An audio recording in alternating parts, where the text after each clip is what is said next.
este módulo vamos a estudiar el voltaje y corriente alterna instantánea monofásica. Para ello vamos a utilizar un generador, pero este generador es monofásico. Cuando hablamos en el módulo anterior sobre la generación, trabajamos con un generador trifásico. Este es uno monofásico, presenta solamente una bobina, la bobina A'.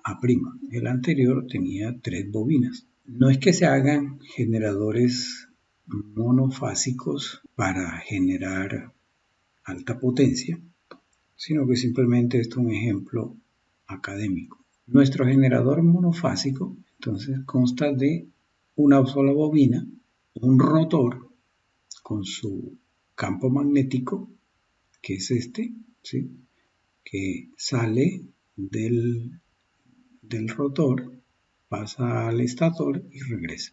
¿Cómo se genera entonces ese voltaje, de acuerdo a la ley de Faraday, en esta bobina?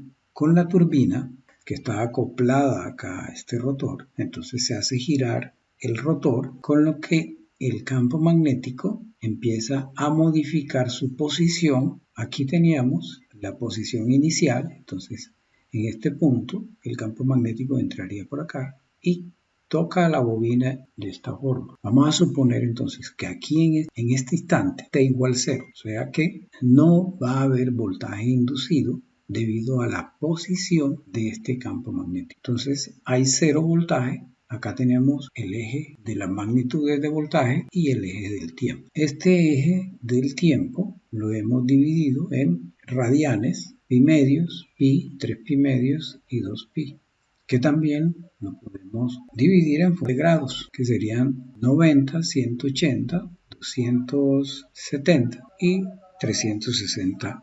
Cuando hacemos girar el campo magnético, aquí en esta posición, entonces ya este campo magnético ha cambiado con respecto a la posición anterior.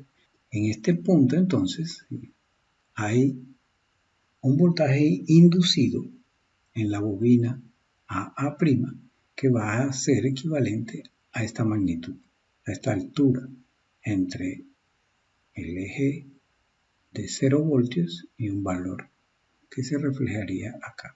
Seguimos girando el campo magnético y aparece el voltaje un poco mayor. Si seguimos girando, entonces aquí en este punto el voltaje inducido va a ser máximo, V sub M. Si seguimos girando este campo magnético, entonces ya el voltaje va a disminuir. Seguimos con la trayectoria, va a seguir disminuyendo el voltaje, y en este punto, cuando el campo magnético apunta hacia arriba, el voltaje inducido en A' va a ser 0. Tenemos 0 voltios aquí. Entonces el rotor ha recorrido 180 grados. Y esto lo que tenemos desde este punto, desde t igual 0 hasta t igual pi, son 180 grados. En ese intervalo de tiempo, el voltaje tomó todos estos valores y luego bajó acá. ¿Sí? El voltaje que se induce ahí es un voltaje senoidal, con un voltaje máximo y con una señal sinusoidal. Si seguimos girando el rotor, entonces esta vez, como el campo magnético cambió de posición, el voltaje inducido en la bobina A' va a invertirse. Esto quiere decir que cuando teníamos el rotor en este punto, por aquí, y el voltaje estaba acá, entonces podemos decir que A era positivo y A' negativo. Luego de girar los 180 grados y pasar a este punto, va a tener la misma magnitud de voltaje, pero la polaridad se invierte, es decir, A va a ser negativo y A' va a ser positivo. Si seguimos girando el rotor, aquí obtenemos un máximo de polaridad positiva en A'. Si seguimos girando, el voltaje empieza a disminuir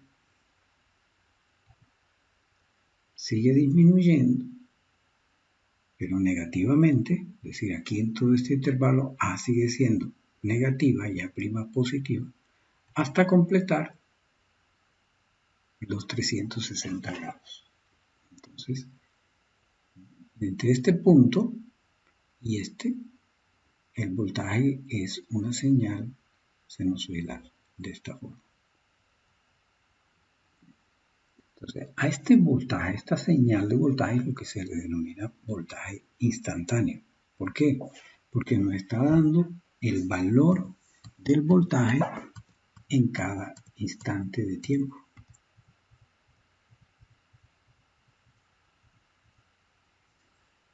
Esta señal tiene una frecuencia angular que se da en radianes por segundo, W. Ahora, ¿qué es un radián? Un radián son 57.29 grados. O sea, el valor del ángulo que recorre este campo magnético estaría aquí, en esta escala del tiempo. O sea que pi radianes son iguales a 360 grados. O sea que desde aquí hasta acá hay 2 pi radianes, pero hay 360 grados. O sea, tenemos desde este punto, después de girar completamente, son 360 grados, pero hay también 2 pi radianes. De aquí es donde se saca la equivalencia esta, de que 2 pi radianes son iguales a 360 grados. Entonces, la frecuencia angular se da en radianes por segundo y t en el tiempo se da en segundos. Pero esta escala también se da en grados, teta en grados mecánicos o eléctricos. En este caso, los grados mecánicos coinciden con los grados eléctricos, porque el rotor gira 360 grados y exactamente gira también 2 pi radianes. T se le denomina el periodo de la onda, que es en segundos. Entonces, si esta señal arranca en este punto y completa el ciclo aquí, decimos que este tramo de tiempo es el periodo y lo vamos a medir en segundos. Definimos entonces que la velocidad angular por el tiempo va a ser igual a teta. Definimos la velocidad angular como 2pi por f, que es la frecuencia. La frecuencia está dada en Hz. Recuerden que Hz es el número de ciclos durante un segundo. Para nuestro sistema, la frecuencia con la que se trabaja es de 60 Hz, o sea, 60 ciclos por segundo. Esta señal se repite 60 veces en un segundo. O sea, este generador, este rotor, gira 60 veces en un segundo. Eso es lo que quiere decir una frecuencia de 60 Hz. Y definimos el periodo de la señal como 1 sobre la frecuencia. Entonces, si dividimos este 1 entre 60, aquí obtenemos cuánto es el tiempo que va a demorar esta señal en cumplir un ciclo. Son aproximadamente 16 milisegundos. Acá ya vemos la señal completa durante todo el periodo, que toma todos estos valores, el voltaje inducido en la bobina. En los generadores reales no vamos a tener dos polos como el que tenemos acá. Aquí tenemos dos polos, norte y sur, para crear el campo magnético. En los generadores reales se tienen muchos polos, norte y sur. Entonces, norte, sur, norte, sur, norte, sur, y está girando, también está girando, pero fíjense que ya el tiempo que transcurre para cambiar de norte a sur es mucho más pequeño. Antes teníamos el norte, pasó acá y luego pasa acá. Aquí en este caso, cuando tenemos dos polos, norte y sur, la señal se demora 2pi y se hace en 360 grados eléctricos, que son los mismos 360 grados mecánicos, coincide exactamente. Pero si aumentamos el número de polos, ya no vamos a tener dos, sino vamos a aumentarlo. Entonces, esta onda que antes ¿sí?, hacía este recorrido, ya no lo va a hacer sino en el medio ciclo del anterior. Es decir, vamos a disminuir esta señal de tal manera que puede que un ciclo se haga en medio ciclo de esta. Si seguimos aumentando el número de polos en el rotor del generador, vamos a ir disminuyendo el periodo de la señal. ¿Qué ventajas tiene emplear muchos polos en un generador?